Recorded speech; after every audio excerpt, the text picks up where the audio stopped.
Welcome back, Officers of the Republic. It's your Coruscant Underworld Police Chief, APGAINS. We're going to talk about the most confusing team in Star Wars Galaxy of Heroes and why, please, for the love of all that is holy, avoid them. Do not make this mistake.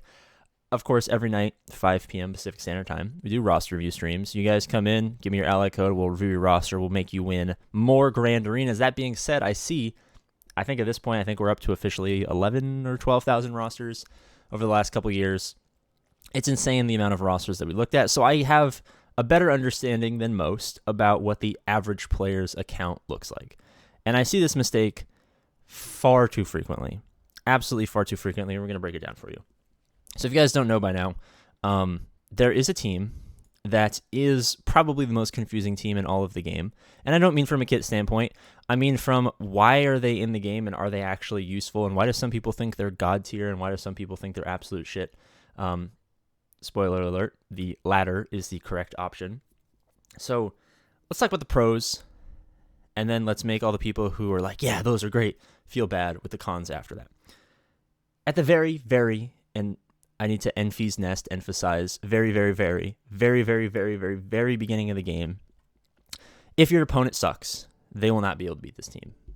And therefore, those players who see that their opponent can't beat this team or realize that they themselves, can't beat this team, don't have a great frame of reference for how the rest of the game works and the larger scope of the game and how the progression works and what other players are doing, what other rosters look like, reach the natural conclusion, I might add, that this team is really good and worth investing in. Now, I know a lot of you guys are going to be watching this video and you're like, how could anyone possibly think that, right? And you guys are right, of course.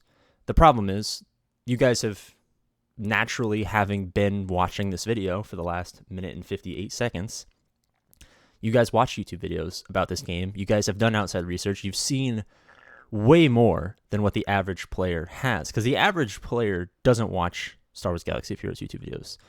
They download the game one day like the rest of us and on the App Store, and they search Star Wars, and it's the first thing that came up, and they played, and that's kind of the extent of it. And those largely are the players who you and me take advantage of because they don't exactly know what they're doing. So naturally, they reach the point where, this is the God Squad and we have to invest in them fully, right? They're also not, in the community aspect of Star Wars Galaxy of Heroes, so they naturally reach the conclusion that, being in good, they go monkey brain, big guild good, get big guild by Watt Ready Geos. And they're like, oh, I can get in a big guild with Watt Ready Geos because they'll look at my account and be so happy. Not knowing, obviously, that it's much easier to just join a Discord of any of your favorite content creators or even the SWGOH events Discord, and you'll get in a better guild anyway.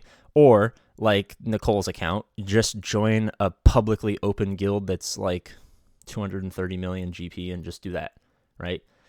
The latter of those options is less common because more and more these days guilds are not open and that big, obviously, but there are always open guilds that you can join. But more importantly, just join a Discord, make some friends, be social, I guess, is kind of the optimal strategy there as far as getting into good guilds is concerned, because this game is not really a game. It's more of a vessel for the community aspect of this game. I think a lot of you guys who've been invested or engaged in the community on any platform, Twitch, YouTube, Reddit, Discord, wherever, will admit that this game without its very, very vibrant and active community would not have existed past a couple of years of its inception, because the game is kind of boring. It's not boring, it's just there's not a lot to do. So the community is what keeps the game up. So obviously and naturally, the best way to get into a good guild is going to be tapping in to the community aspect. So that kind of Watt Ready Geo thing goes down the drain. Now, my official stance is if you want to get your Geonosians to whatever 16,500 GP to make sure that you can do Watt shards, be my guest. That's absolutely not out of the realm of possibility or something that I will tell you not to do. But what I see a lot of the times is people fully relicking their Geonosians. And they give me a lot of the same excuses that make me cry on the inside. Oftentimes it's Watt Ready Geos. But, I mean, what's an average relict character's GP? Let me find a low relict character with no Zetas. I see a lot of fully R5'd Geonosian squads all the time. The full team. That's 23,000 galactic power at Relic 5. Let's find a character that's just Relic 1, for instance. Do I have any Relic 1 characters? I don't. Let's take a Relic 3 character, because I see a crap ton of Relic 3 characters. That's basically 21,000 if you had a Zeta. It'd be like 22,000 with better mods, right? That's way higher than 16,500. Let's take this character with no Zetas, no gold mods, Relic 1, 19,000. So you absolutely do not need to Relic your Geonosians through that event.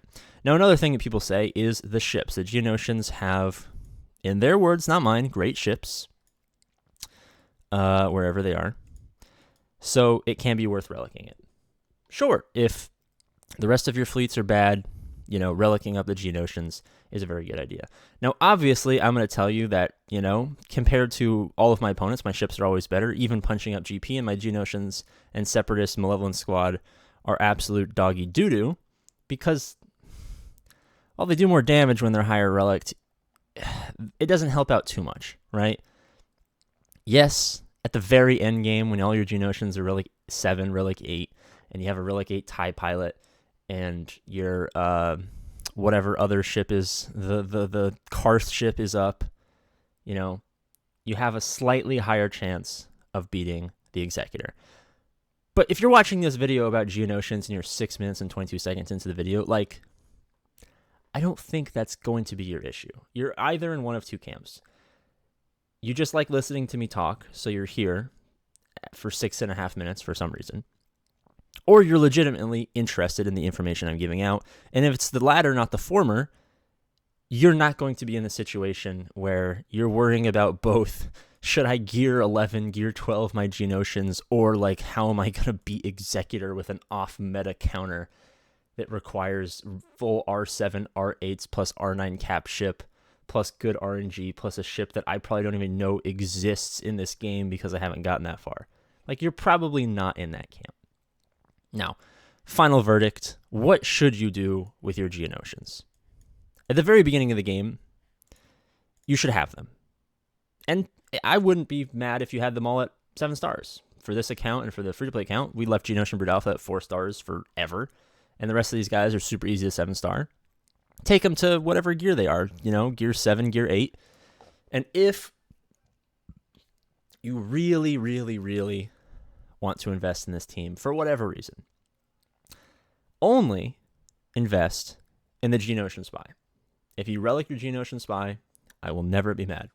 If after that, you take your Geonosian Brood Alpha to gear 12 so you can get them better tenacity mods or whatever, I won't be mad at that either, right? I won't be mad at that. Especially if you have 2, 3, 4 million galactic power, because that's not an overinvest. But if you're at 1 million galactic power and the world is your oyster, the core teams are out there yet waiting for you to farm, and your thought is that I need to relic my Geonosians, please, for the love of God, don't. Thank you for watching. I love you, and I'll see you later.